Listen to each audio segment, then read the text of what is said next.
Welcome to the Be Honest Man podcast, a discussion among men of various perspectives on subjects from the taboo to the typical. This is episode 22, and it is about life changes. First things first, you'll notice that once again, we can't seem to get four people together. So the last two, Andy was missing because he had to plan a baby for the time that we were going to record. And then this time, Chris, at the last minute, had something come up. I'm going to assume it's not a baby, but who knows? Who knows? But Andy, you're back and you have a child. So the floor is yours. Yeah. This has been a very interesting ride. Little man has been born. He's here. We're happy. And now we're tired. But all good things. Just getting adjusted to how things are. And I guess forever will be. Mm-hmm. Yeah. Well, at least until 18, then you can decide if you want to do it anymore, right? Nobody's leaving home at 18. Yeah. You're financially dependent on your parents for quite a while, for most folks anyway. Yeah. Especially these days. We're hoping not, but we'll see. Yeah. Maybe super genius and is just like working for NASA at 14 or something, who knows? There you go. Little Doogie Howser Spalding. Yeah, there you go. But yeah, so this week's topic of life changes is a perfect one because of the fact that this is going to be very, very different and definitely a massive change. But before we get into that, one of the things is kind of like, how do we define a life change? Because that's so broad. And also, before I say any more, like, what are y'all's initial thoughts? Like, what's a life change? Like, what's life changing, life changes? Well, I think, we all have our kind of cycles that we go through each day, week, month, and stuff. We typically, at least all of us, have jobs that we go to, and either family in some sort of semblance that we come home to. Steven does. He pretty much, he lives by himself, but like you have a dog that you have to come home to, and that relies on you and stuff. You have your routine with that. And even on your time off, like most people have hobbies or other things that they enjoy doing. So you have all these routines, and if there's ever a big, change or disruption in that, whether that's intentional or not, that changes the routines of your life. Maybe not permanently, but at least for a big change for some period of time. That's kind of how I measure it. So your definition is like big change for that alters your routine for some period. Yeah, that kind of changes the way you're living your life. Okay. I agree with that. It's anything you're going through and you're set on one course and you have to adjust course. That's a life change. You have an idea of what your day-to-day is or what your life goals or plans are. And when things veer off that path, there comes a life change. Iceberg dead ahead. That's it. Yeah. Well, I mean, I think because, it's in a lot of these ways, I felt like we're referring to it in like a negative sense and you're using an iceberg and, things like that. But there are good life changes too. Oh, yeah. And there are some that are a blend of both. So, yeah. That's why I said like intentional and like unintentional, that disrupt, but also change. Yeah. Or, you know what I'm saying? Yeah. And I'm going to assume that we can all agree that you can't avoid them, that we have all experienced life changes throughout our existences that, whether good or bad, there was no avoiding it. Like it was out of our control and we ended up with some sort of life change. Change is inevitable. It's a quote. Very true. You can only control what you can control in your life. There are a lot of external forces that they do their part. So you do what you can do to control you, and life forces come at you. Like I said, not always bad. Can be good. Good things happen at random. And sometimes a blend of both. Yeah. Yeah. So I have a question for you then. Because we're going to talk about a lot of stuff, and I'm sure some of this will tie into fatherhood and having a child and stuff, but would you say, as a Be Honest Man member, that there is both good and bad life changes to having a child? 2,000%. Yeah. Yeah. Because I feel like everybody always 2,000%. puts everything on like this, oh, it's the greatest thing ever, whatever. It's like, it can be. But that doesn't mean it's the like, that's it, right? There can be things where you're like, you make sacrifices, right? You now make sacrifices. Yeah. When you hear people say that, that is the long-term part of it. That is the long-term goal. There's that love and that bond that you guys have. And I look down at him when I'm holding him. I'm like, wow, that's my son. It's amazing. That's crazy. But then also at 3:00 in the morning when I'm trying to sleep and he's crying and he's pooped up his back and I have to clean that up. That is not amazing. Yeah. So there's good, there's bad. And when people say, "Oh, it's amazing," that amazing part is when you look down at them when they're clean, they're happy, they're not crying, and you're like, "Oh, this is so cute." But that is it's not always like most that. of the time. Yeah, that poop up the back thing. I hated dealing with that with Steven. What? I don't think you would have ever been dealing with that. That was yesterday. I was gonna say, bro, this is like in the past couple weeks. Come on. Oh, my bad. But yeah, so that's something that I figure is going to be a recurring theme throughout a lot of these things that we might talk about in this episode. But I know with that in particular, I really wanted you to kind of, point it out that like, yes, it's amazing. Yes, it's great. But there are negative, aspects of it, just not they don't necessarily outweigh. I'm going to assume that they don't outweigh the good parts. Oh, no. Yeah. You wouldn't be like, you give learn, them back. Yeah, you learn, you adjust. It's figuring out, like I said, it's a life change, right? Yeah. So it's figuring out what's going on with it. And that's it. How to go forward. Can't go backwards. Can't put them back. Yeah. And so to kind of take away from this again, we'll get into all this later, is what are the earliest life changes that you can remember? Like the one that actually like it stands out. You're like, this was a life change for me. What is the earliest ones? I can say that being a military brat, moving. Like the first time you moved? My dad goes through a PCS change and I'm having to go to a different school, new teacher, new friends, new house, starting over, all over again at a new location. And life gets flipped. You're like, oh, I've got it all figured out. I got my best friends. I'll be best friends for life. We're gonna write to each other. It's gonna be great. And yeah, you move and then you move again. And then you move again, and then you move again. A change every time. There you go. Yeah. I don't remember I know that, our parents moved when I was very young. I think Steven had just been born. I don't really recall that. So I can't really say that really was a big change. I'm really bad at remembering my youth. I'm gonna jump pretty far. I'm gonna say like when I got to be able to drive. That was, it was something I'd wanted to do for a long time. But once I, finally got that license and was free to like go out on my own. Oh boy, that was, that's freedom. That was like looking back at my life, that's like one of the purest sense of freedoms I ever had. Just being able to drive, like finally having your license and a vehicle. Yeah, just being able to just go, it's like, I want to go somewhere and just do it. Yeah. I mean, I didn't have no money, but I could still go do stuff. Yeah, you can at least get yourself to locations. Yeah. Okay. Just me and Greg cruising, bud. So for mine, I also I didn't think about it ahead of time. Maybe I should have.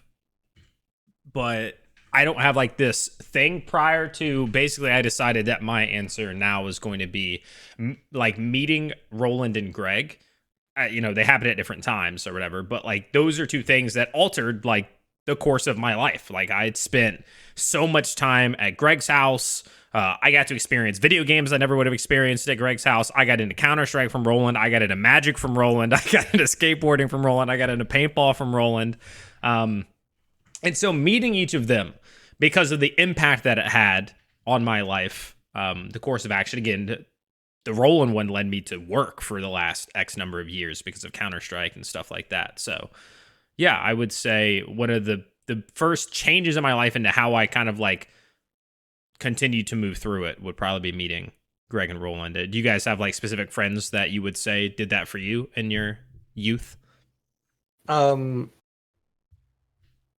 So I in fourth grade, I met a guy named Sam and re-met my friend Ryan.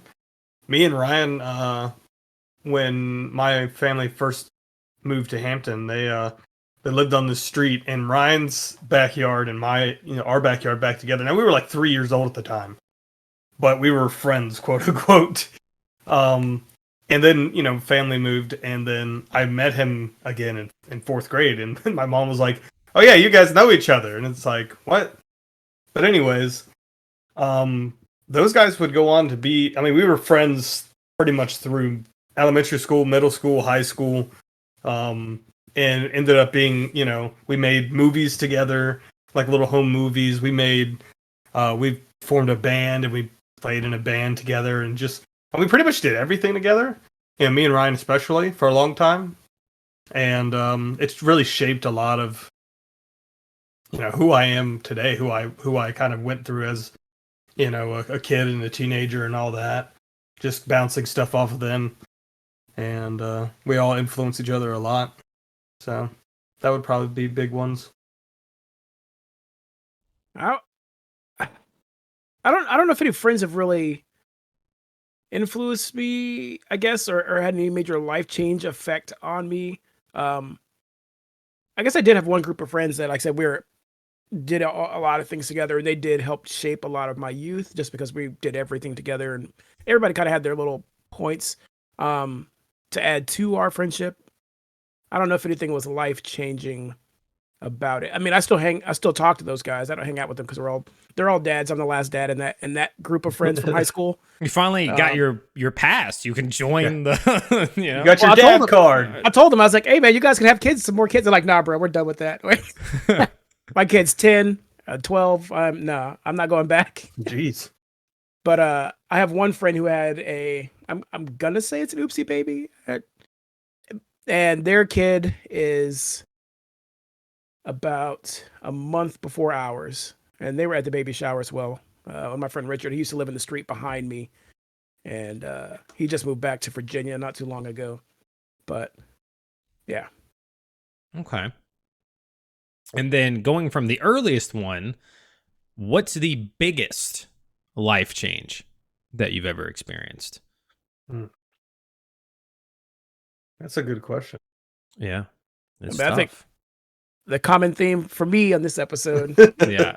this one here takes the cake. Having a kid, life has changed. Things aren't going to go backwards. I'm not going to go back and I mean, as he gets older, I will start to be able to go back and do some of the things that I was doing before. But right now, he's primary focus, and that's gonna be it for a good 2 to 3 months until I start going back to work, and then trying to balance that life. But once he gets to be a little bit more independent, when he's not relying on milk and formula and that kind of thing. But yeah, that's been a big life change. That first month, we didn't leave the house. We barely left our bedroom.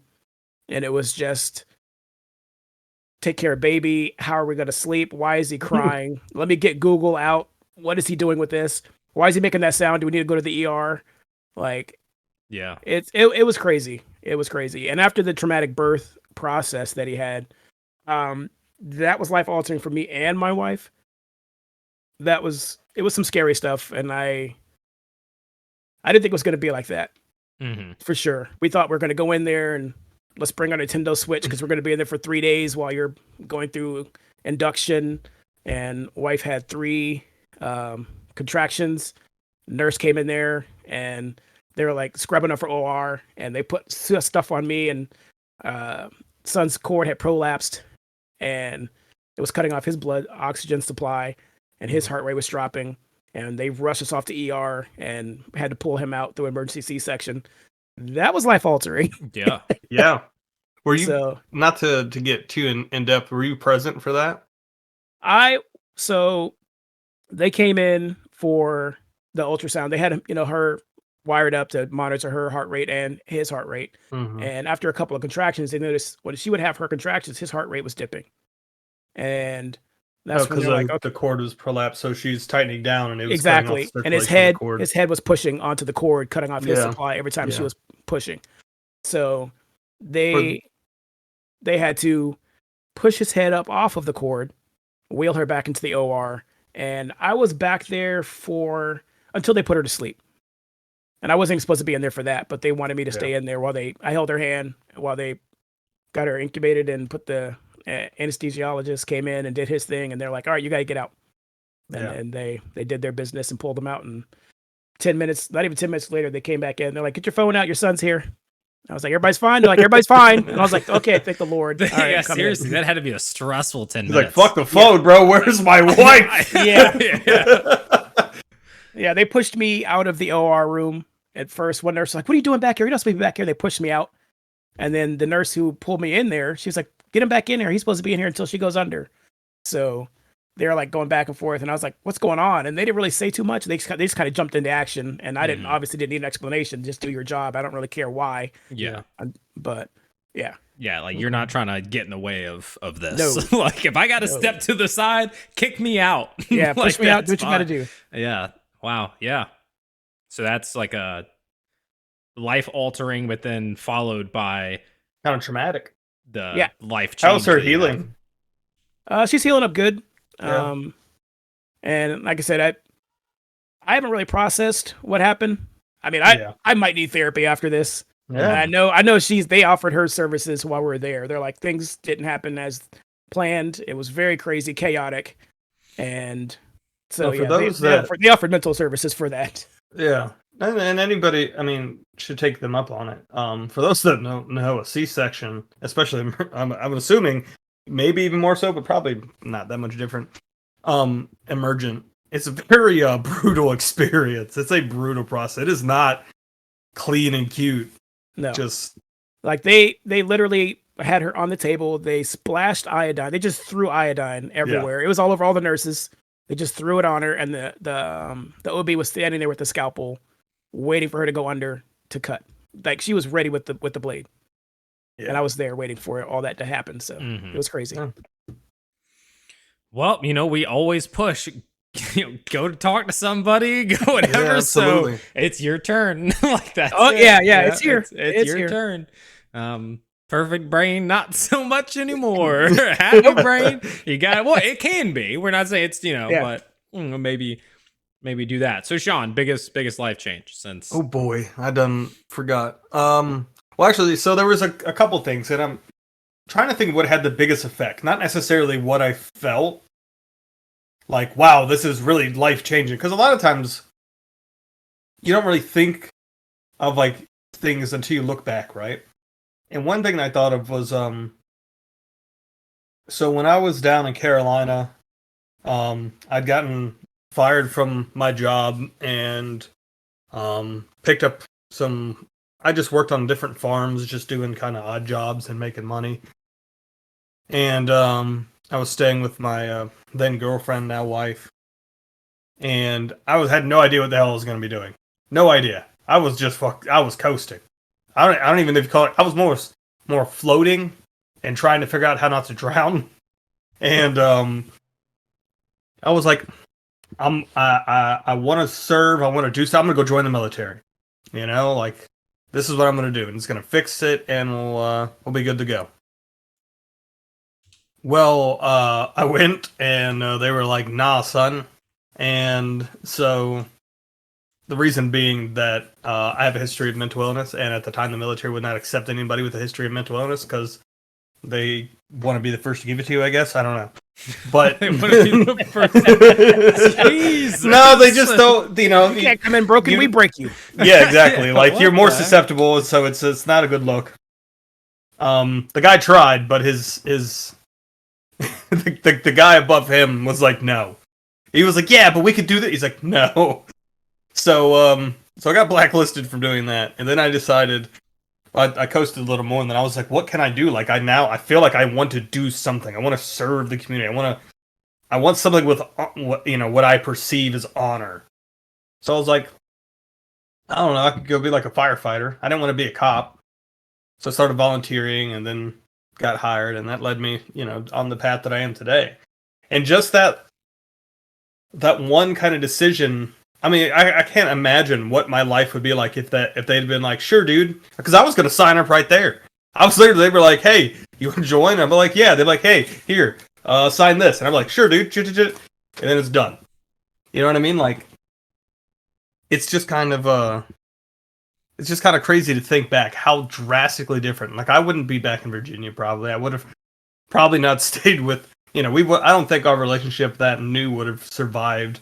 Me joining the military, which would have altered her life drastically too. Because one of the things that urged her back into school and the path that she's on, and is the fact that we moved back here for me to work for the department I had wanted to work for initially, and so it really had like a huge kind of ripple effect, And sure, if I had gone back and like said, screw it, I'll just try another branch, or even just tried a different office. Even though they told me, they were like, yeah, you can't join any branch, like you won't be allowed to. Like, I probably could have walked back in the next day with a different guy and just not told them that part.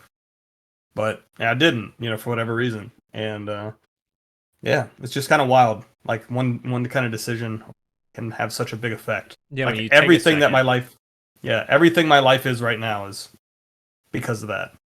Yeah, when you take a second and actually think about it, you're just like, oh snap. Yeah. Like one tiny thing would have altered like everything that I've experienced in the last 8 years or whatever it is. And there's not a lot of decisions that make that, right? Like, yeah, you don't get a promotion at work, or you quit your job and stuff. Like, you may still be in the same area, living the same life, essentially, just work at a different place instead of going to this place, whatever. But like, I mean, military versus not military is very different. It's a pretty big decision. A new relationship versus that moving to a different state. Like, yeah, I mean, yours went very different off of that. I just want to comment on one thing. I don't know how the guy that, like, my brother from, like, the teens or whatever, goes to South Carolina and then becomes a handyman on farms. Like, I have no idea how that ever came to be. If you knew my brother in, like, wow, high school or middle school, I've always been a man's man. You're never going to be like, oh yeah, that he's going to be on a farm at an animal sanctuary working on whatever. Like, I would have never assumed that ever. And so it's just crazy that, like, again, that's where you ended up and how everything went. But life's weird, man. Well, fun fact, I tried to join the Virginia State Police. Yeah. When was that? Before I started working at my current company. Oh, okay. So this was recent. I was like, no. It was. You were just like, I'm gonna go. I want one of them hats real bad. I was like, hey, as a kid, what do we look up to? We astronaut, firefighter, police officer, ambulance, doing one of those types of things. Those are what were pushed to us as men, or military. We had G.I. Joe toys. We had those things. Those were like the men roles. And I was like, you know what? I want to drive one of those cars and turn those sirens on. That'd be pretty cool. Catching the bad guys. Mm-hmm. And stopping robberies. And I don't know, bro. You're too nice to be a state cop. You have to be like soulless and cold in order to be a state, Well, that's something I figured out as an adult. But would you, Sean? So you're saying like regular cops, like city cops, compared to state police, are like? Oh, it's a very different breed of human being. Oh wow. Oh, absolutely. I've had a lot of dealings with the police, driving and doing other stupid stuff, and most of them have been pretty chill. City cop wise, I've rarely gotten a ticket. MPs, those guys are dicks. Yes, they are. Most of them. You have like, it's one of those things where like it's like 90% of them are kind of are dicks, and then like 10% are kind of cool. Where it's like kind of like a 60-40 with city cops, but it's 100% with state PD in every state. Like every state. They won't even talk to you like a human being. Like, you literally, you'll pull up like, sorry man, I was doing it, and they'll just hand you a piece of paper. Yeah. I was about to say, it's the high that they have because they're the highest law for the state. So city cops are like, you mean nothing to me. I have run your jurisdiction and every other one around here. So it's that superiority. And they just think that they have, like, in my experience of like dealing with them on scenes and stuff, city cops usually just kind of go with whatever you want. You're like, hey, I want to shut down this intersection. They're like, cool, man, that's cool, it's whatever. State PD is like, one job is to make sure the interstate doesn't close. So like they will literally come in and be like, "Are you done?" Like I'm opening this lane, and I was like, "There's people working in this lane." He's like, "Yeah, well, I'm going to be opening it." It's like, "No, you're not," because technically, and this is what really gets them. Fire is in control of that scene. They don't get to open stuff up and move in without us okaying it. But also, they don't like when you tell them no. So, like for instance, a patient was refusing assessment and care and treatment, transport, etc. And the cop didn't like that. He was like, he needs to go. And I was like, well, he doesn't want to go. He was like, he needs to get off. He needs to go. And I was like, I can't make him. That is kidnapping. And he just looked at me like and just stared at me like I was going to change my answer. And we just stared into each other's eyes. And then he just left. You know, they're just very, very strange. I've never met one that wasn't just them. Like there wasn't a huge stick just shoved up their butt. You know what I mean? Mm-hmm. Not one. I had they put that in during your training program. Yeah, mm-hmm. They're just like, hey, take that. There so before we get off of this slight tangent about law enforcement, I got pulled over last week. No, week before. I woke up to a fire alarm, right? Bah, bah, bah, just going off the building. So I get Jaina and we go downstairs. Then I said, you know what? While we're out here, I see the fire trucks, turning. They're coming to check it out or whatever. There wasn't a fire. I was like, I'll just go across the street to Wawa, get a coffee, sandwich, whatever. So get in the car, going over there. The Wawa's across the street from me. Like there's one light. It's just crossing the street. So I'm sitting at that light, and there's like what looks like half of a cop car. Like they were pulling out, and they're just like halfway behind me. I'm like, okay, I'm not thinking anything of it. I start to go, they cut their lights on. So I cross the street, pull into the Wawa parking lot. They come up and they're like, your tags are expired. And I'm like, oh, okay. And here's the important part. That's probably worth mentioning. They were 2 years expired. So I had moved 2 years ago. I moved here 2 years ago. I didn't change my forwarding address. So I wasn't getting anything about anything. I had a similar issue happen a while back with something else where I got something that was like, hey, you need to pay this. I think it was a property tax or something for the car. And I was like, oh, like, yeah, because somehow I don't even remember how I found out. But I had gotten something here and blah, blah, blah. So I was like, okay. And she took the plates off my car right then and there. She was like, I'm taking these off. You can't drive your car. And I was like, I live right there. I'm pointing at my apartment. I'm like, I live right there. And she's like, you need somebody to pick you up. You're not driving the car. And I'm like, wow, I'm right there. And at first, in my head, it wasn't clicking for me. I thought initially it was inspection. So I'm like, I can drive right down the street. My dad works at, X and whatever. And so like, I can go get it done right now. Like, if you want to come with me, you can. But she's like, we're not doing that. And of course, it didn't click with her either what I was saying because my inspection was expired too. So she could have easily just been like, what? And looked and been like, okay. And what she gave me a ticket. Yeah, she 100%. She gave me a ticket. The thing that bothered me the most about it is that she seemed personally offended that my tags were expired. Like the way that she spoke about it, the things that she said were just like she took personal offense to it. And I'm like, cool, I'm in the wrong. They're expired. They're 2 years expired. It's kind of extreme. I get it. But like, she was so like, they're 2 years expired. You're not driving this vehicle. And I'm just like, all right. Wow. I can't even cross the street. Now, when she was leaving, she was like, I'm going to go. Like, if you try to drive this car and you get pulled over, but I'm going to go. Like, it was like, she was kind of telling me like, whatever. And then I thought, but I'm not responsible. She was going to go on the other side and just wait for me. I really thought she was. And so you live right there. I went in and got my coffee, got my sandwich, came back, and I drove back across the street because I was like, come on, bro. Like, yeah. I'm not, if somebody else pulled me around, hold up, I just got the ticket, pulling in, like, whatever. But yeah, so that's my thing. It felt aggressive. It felt like she felt like personally offended and whatever. And I was like, I don't mind like you're gonna give me a ticket. I'm in the wrong, but like why the tood and the sass and because like I didn't give you any of that. But that's the end of the tangent I had on that. It wasn't life changing for me. I'll also have everybody pulled over know recently too. Really? Well, I got mine done. My inspection is done. My tags are done. All that. She took the plates and they were custom plates, so I had to buy custom plates again. For that, so she cost me some extra money, and then my court date is in April. So I went to try to like just go pay it, and the lady there was like, "Oh, it's not even in the system yet." And this was like 4 days later, and she's like, "Yeah, you can't pay your ticket." And I'm like, "I just drove over here. Like I can't even pay the ticket. And the lady there was basically telling me like, go to court. Go to court, sir. Yeah. Do go to court. Yeah, she was like, go to They'll court. lessen that fine or drop it if you get your stuff taken care of before that court date. The only other time I've ever had to go to court for anything is like a tail light is out.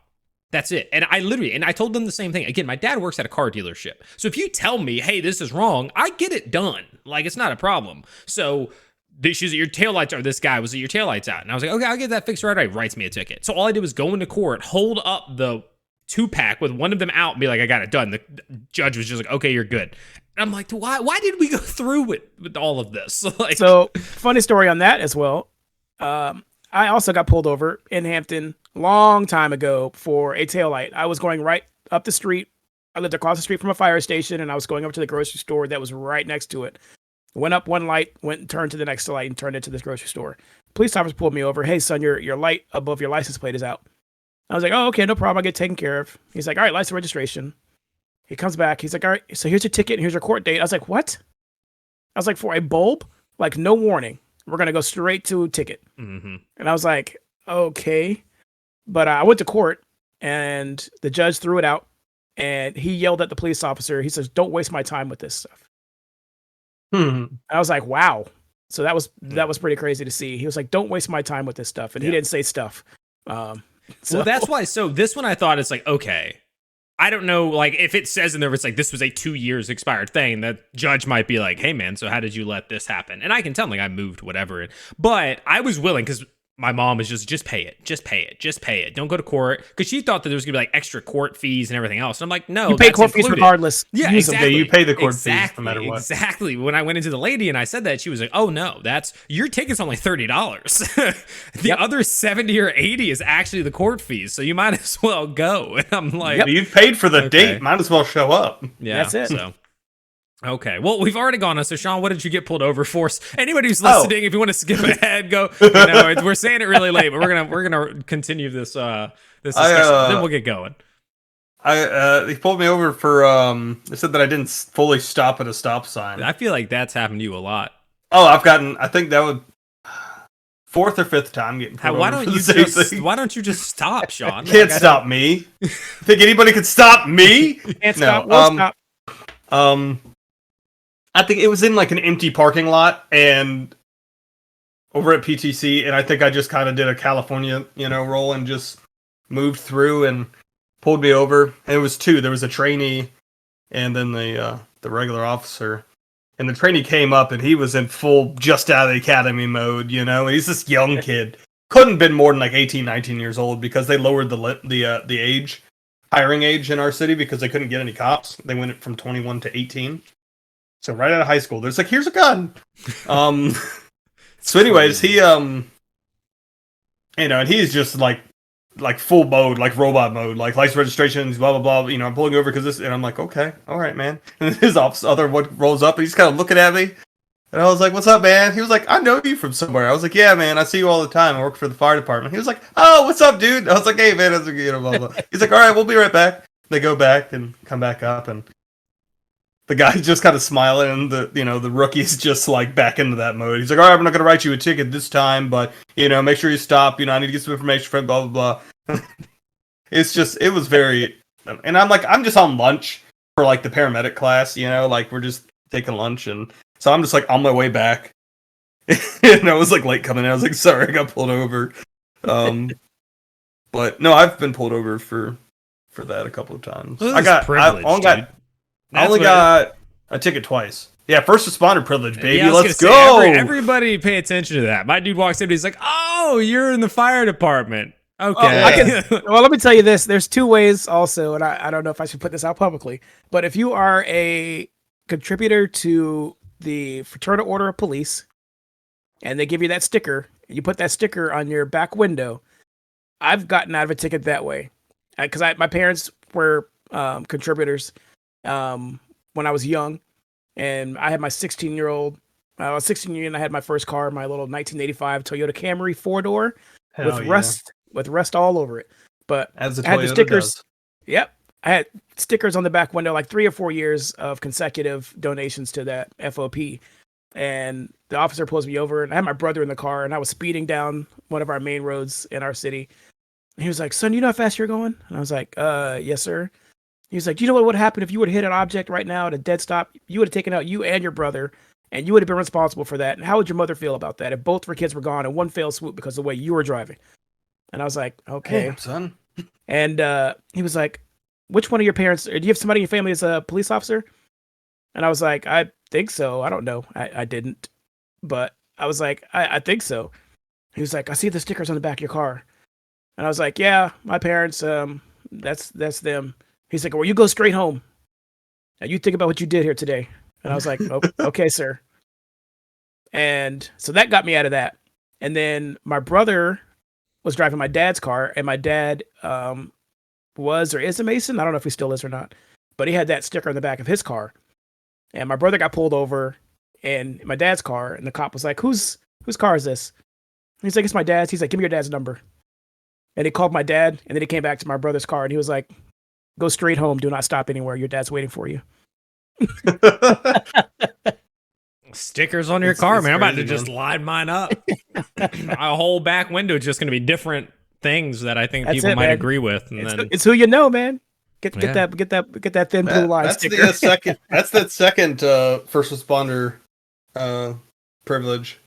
When I was in the academy at Hampton, I got pulled over for not full stopping at a stop sign. And the guy went through the whole ticket, everything. And he was like, this is your court date. And I was like, bro, I'm in the fire academy. I can't make a court date. And he was like, why didn't you just tell me that to start with? And I was like, I don't know. It seems like a weird thing to open a conversation with. And he was like, don't worry about it. And he just left. Like, I'm going to start off a conversation. It's like, by the way, I'm a firefighter. Do you know I tried that once. I tried that with North Carolina State Police, and they acted like I didn't open my mouth. I was like, hey man, sir, I was just left the fire station. I'm on my way up to Virginia. I'm wearing a fucking fire department shirt. Like, I've got stickers.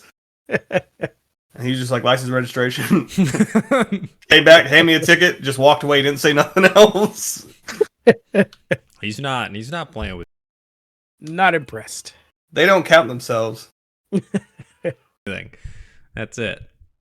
Is my mic working? Steven, your mic cut out. Is it good now?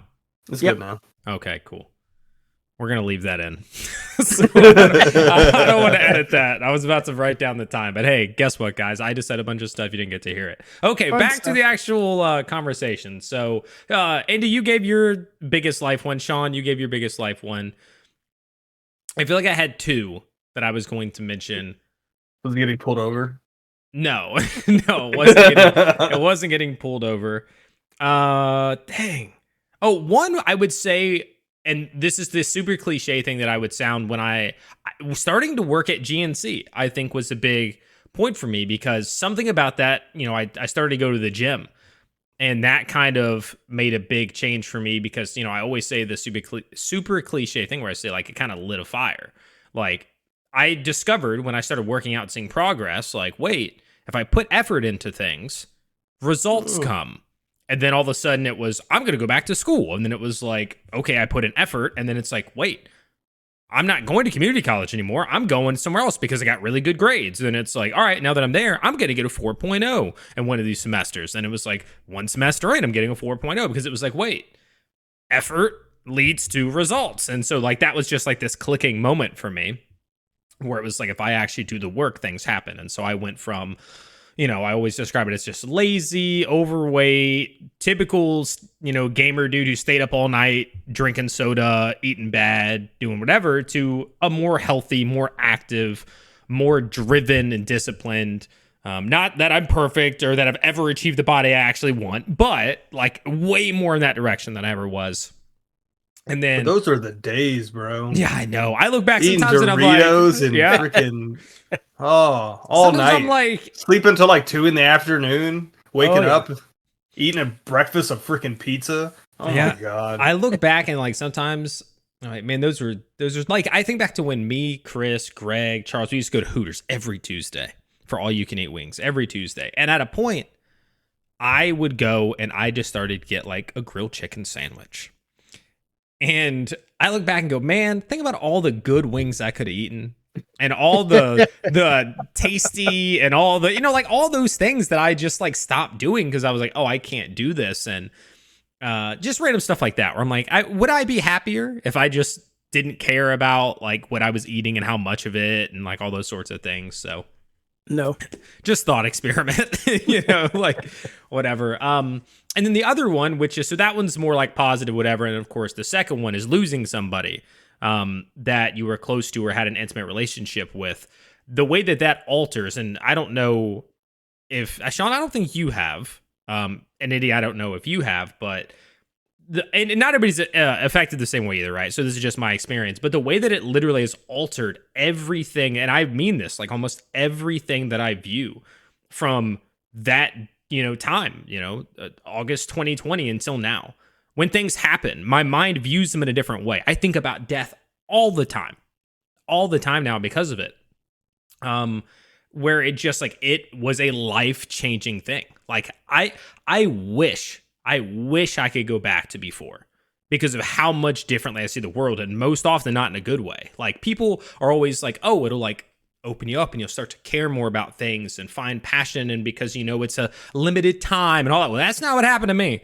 So like it's not all rainbows and butterflies. Nah, man, I think about people dying all the time. Like it's not great. It's knowing that you're going to have to experience it again, and it's going to be your moms and your brothers and your, like all that sort of stuff where you're just like, God dang it, man.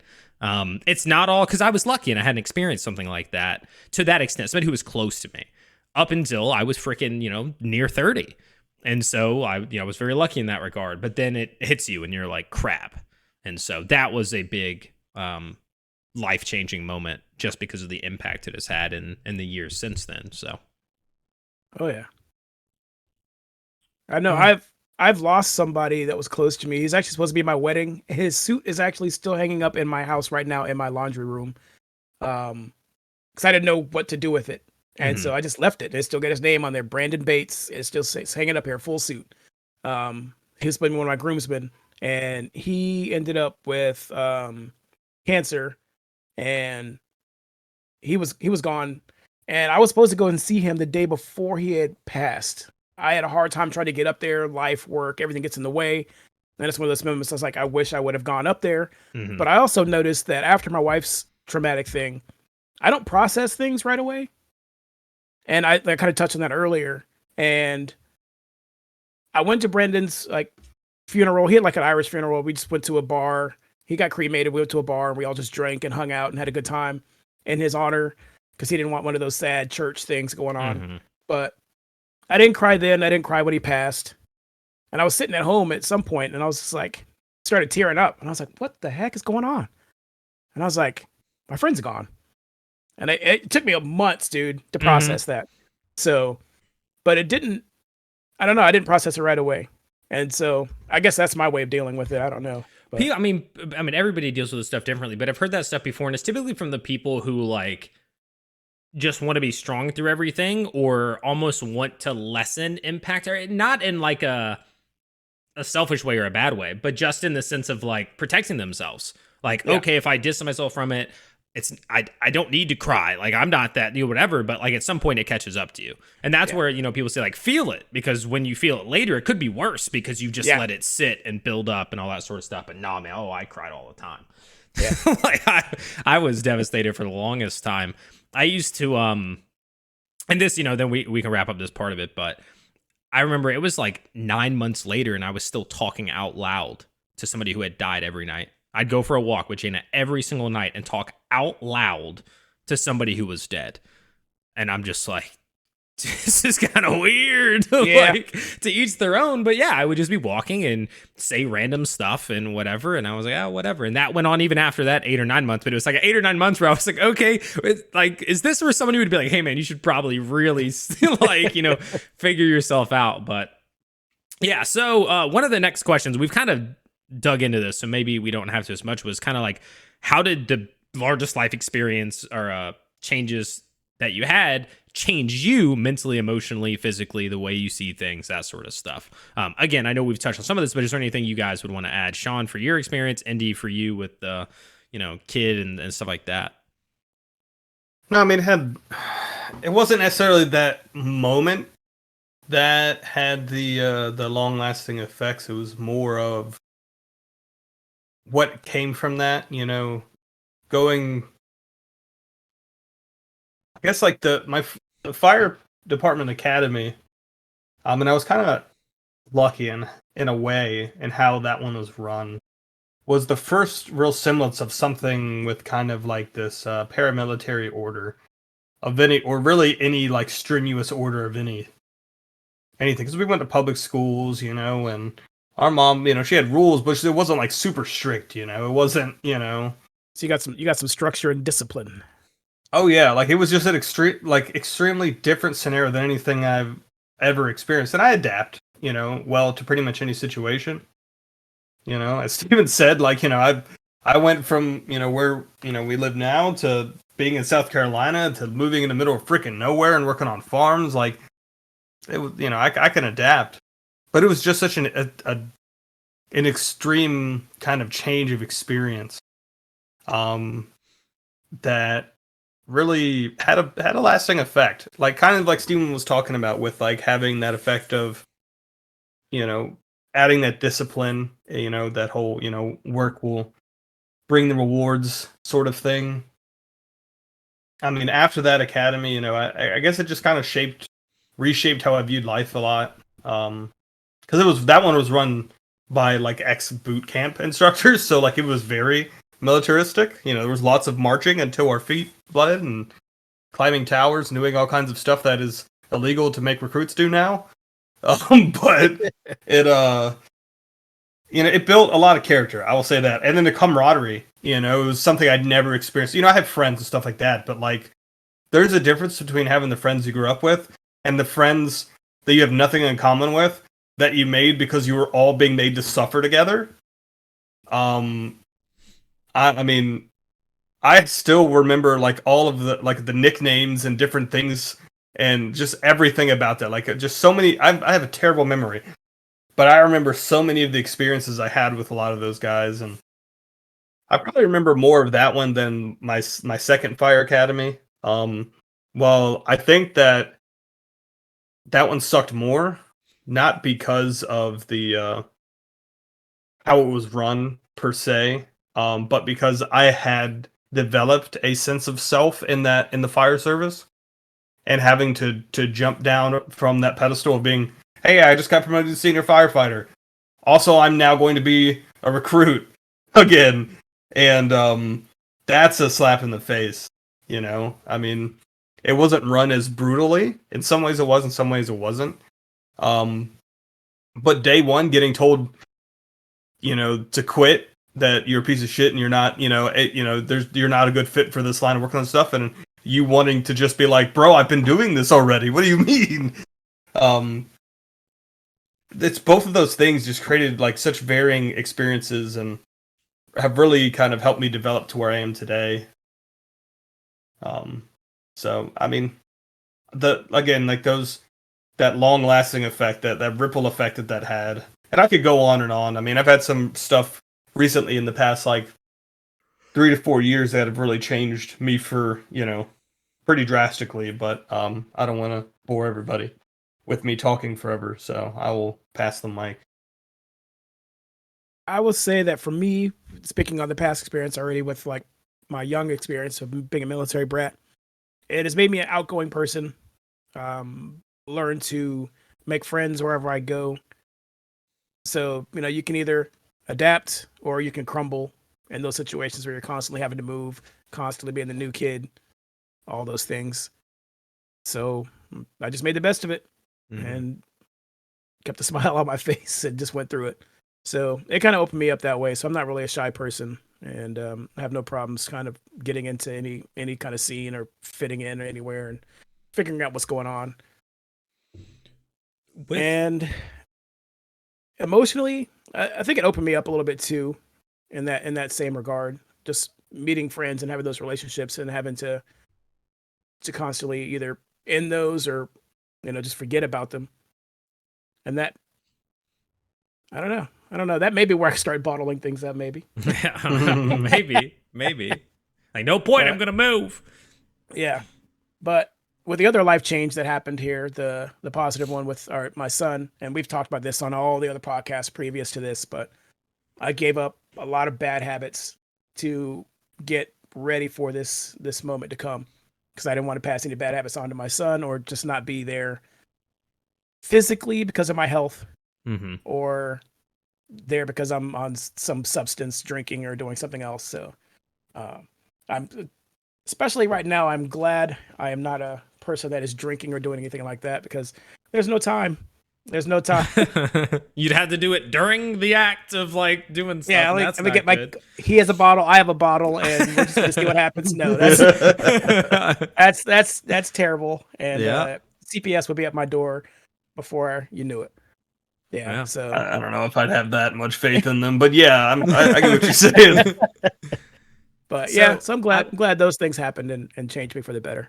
would you say it's still so early, but in Yeah. this first month in, some change, whatever, how have you changed since then? Like mentally or emotionally, or like has there been anything even this short period of time since? Not really. Okay. It's just it's still wrapping. I'm still wrapping my head around the fact that I have a living child that I'm responsible for. That's still every now and then I'm like, holy crap! I'm looking down. I'm like, this is real. Like this is my future forever. So it's still kind of hitting me here and there, but yeah, there's nothing much has really changed outside of that.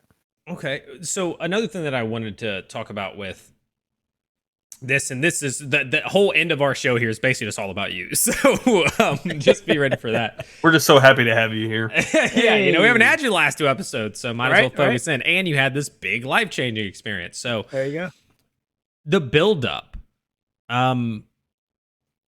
how did that compare to now? Right? Because before it was, all right, I'm sure you're like Googling things, you're reading things, you're trying to whatever. And now it's actually here and it's happening. How do those two things compare? You can never prepare fully. First of all, that much is true. You can read all you want. You can do all those things, and even before this happened, I was like, hey, kids cry because they want one of a couple of things. They're hungry, they're tired, or they need to be changed. I was like, you do all three of those things, and at some point your kid's going to be quiet and you're good to go. Not the case. And with the sleeping and figuring out all of that and trying to put them down in a bassinet so you can get sleep. And I was like, babies always sleep, so you should just put them in the bassinet and they'll sleep forever. No, they're hungry every 2 to 3 hours. Every 2 hours really when they're newborns. So yeah, I'm glad I have a partner. And I told my wife when we had him, and after going through the first couple of weeks, I was like, I need to go back to all of my friends who have kids and tell them they are champions. And I don't know how you didn't talk about this when you were going through it, and because you guys are champs. And I have some friends that are single parents. Those are some strong mother efforts, dude. I'm going to tell you right now, if you can go through raising a child by yourself, you are the strongest person. I don't care if you can lift 2,000 pounds. You are nothing like a single parent. You will never compare. Shout out to mom. She raised 2 boys. There you go. Yeah, there you It go. was living hell. But she powered through, man.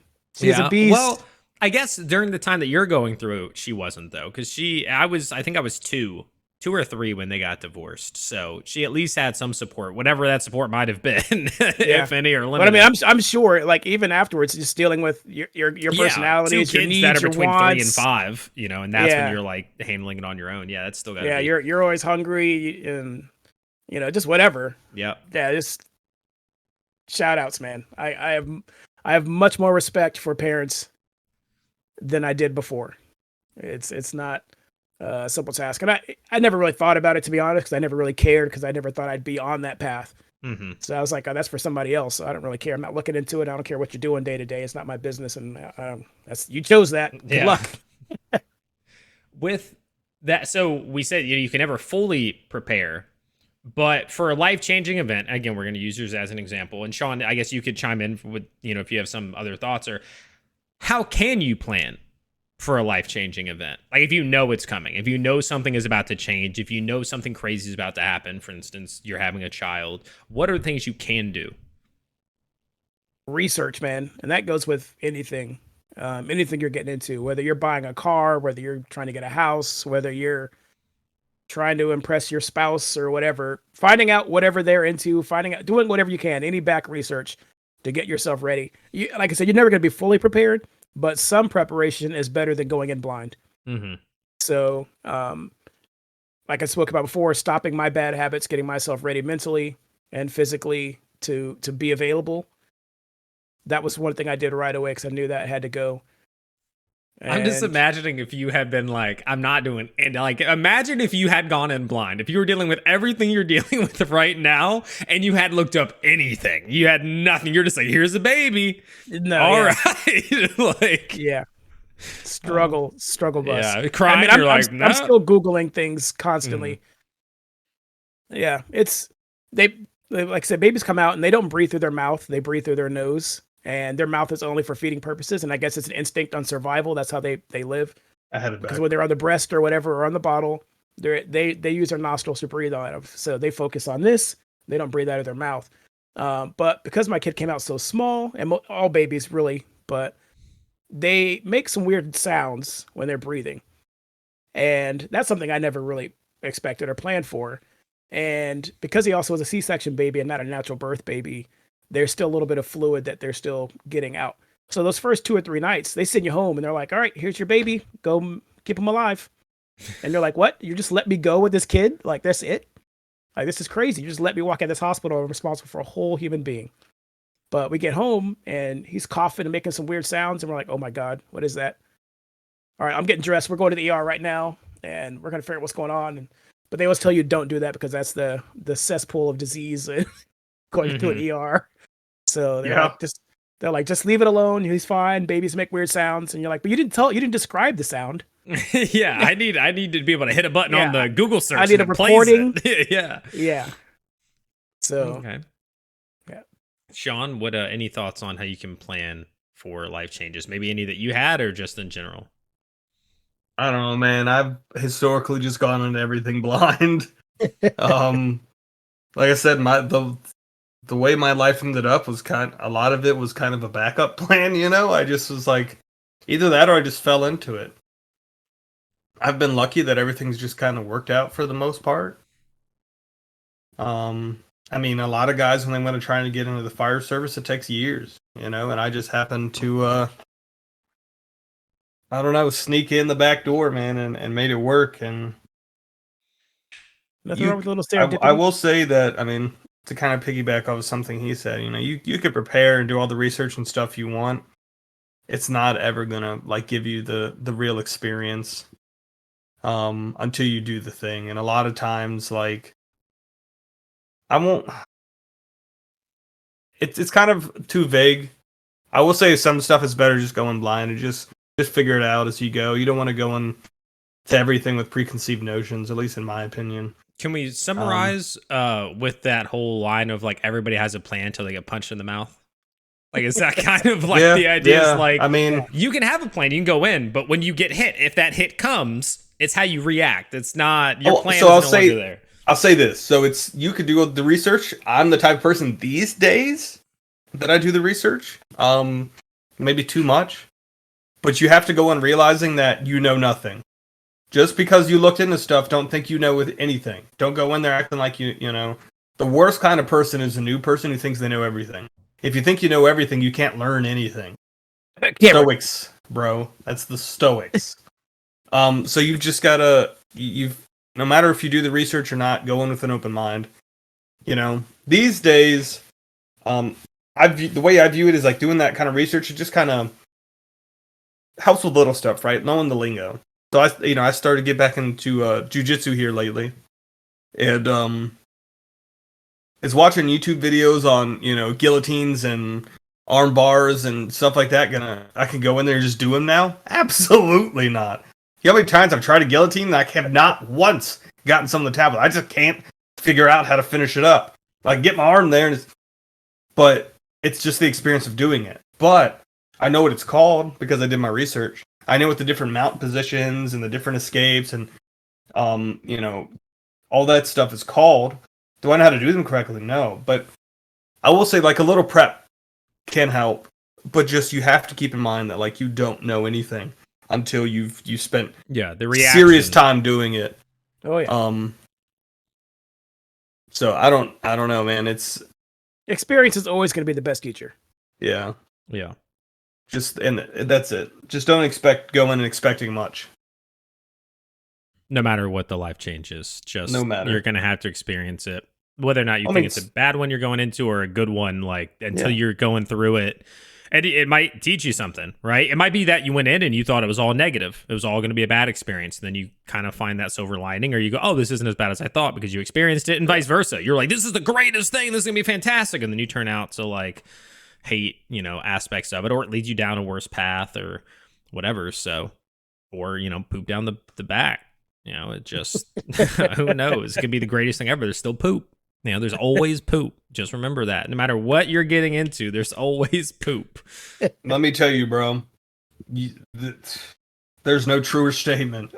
How many people's fucking poop I've dealt with in my life in this line of work all the time. You know what's the worst thing in the world? Them getting it on you. And then you've got to go to the hospital. And you can't clean up until you get back to the station. And then you just stand in the shower, just staring at the wall. Covered in somebody else's poop. And you're just like, man, she grabbed me with her poop hands. Not the poop hands. That's tough. The poop hands. Yeah, you hate to see it. You really do.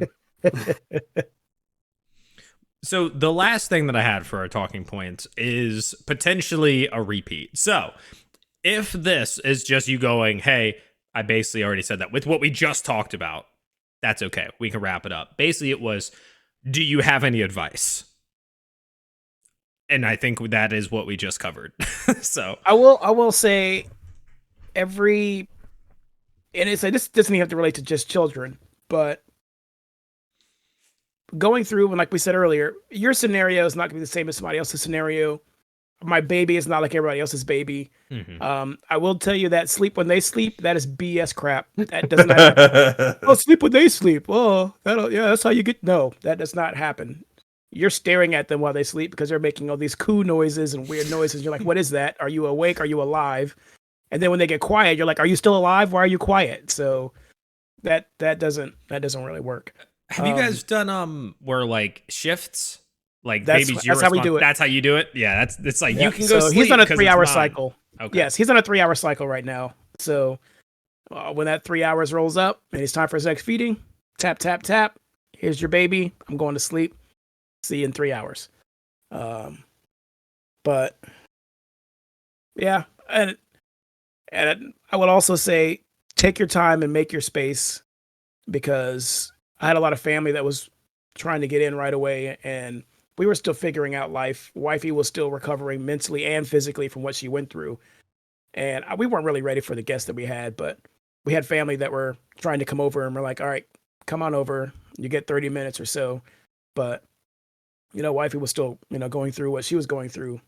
And I had to give her time and space to kind of get through that. But she put on that smiling face for the family to come over and, oh yeah, everything's great. And it wasn't. But we made our space. We took our time, and we're ready for friends and family to experience what we've got going on. So we're ready to open up and get out there into the world. But make your space, make your time, figure out what you've got going on. And that's for anybody going through any life change. Take your time, figure out what you've got going on. Take time for yourself to figure out what you've got going on first with your life change. And don't be afraid to do that. Solid advice. I like that. Sean, you got anything? No, I think we covered most of what I felt, and Andy did a good job there. Yeah. I think the only changes, big life changes can feel big, but they're not. Rarely is something permanent. Yeah. So the only thing I would add is, just be flexible, right? Like that's as you guys touched on, being able to adapt to things is super key. Also understanding, basically piggybacking off what you just said, is even some of the biggest life changes don't last forever, and there's going to be another big life change down the road. So, good or bad situations will pass, right? What is that? This too shall pass thing from, I think, Tom Hanks or whatever, where they're all around the table, the actors, And they're like, what is something you wish you would have known? And he was like, this too shall pass. And he goes, oh, you think you're on the top of the world and this is the greatest thing, blah, blah, blah, blah. This too shall pass. Oh, you're down on the dumps. It can't get any worse, blah, blah, blah. This too shall pass. Like, it's one of those things. He said it the opposite, which made it way more impactful than I just did. But yeah, that's the other one is, big life changes and stuff. You gotta, you can plan all you want, but in the end, you're just going to have to experience it and make the most of it. And it may change. So, all right, that about sums it up. Thank you all for listening. As always, we appreciate you. You can find us at BeHonestMan.com, where you can find all of our socials, whether you want us on TikTok, Instagram, Twitter, doesn't matter. It's all there, as well as links to our podcast platforms. And until next time, remember, be honest, man.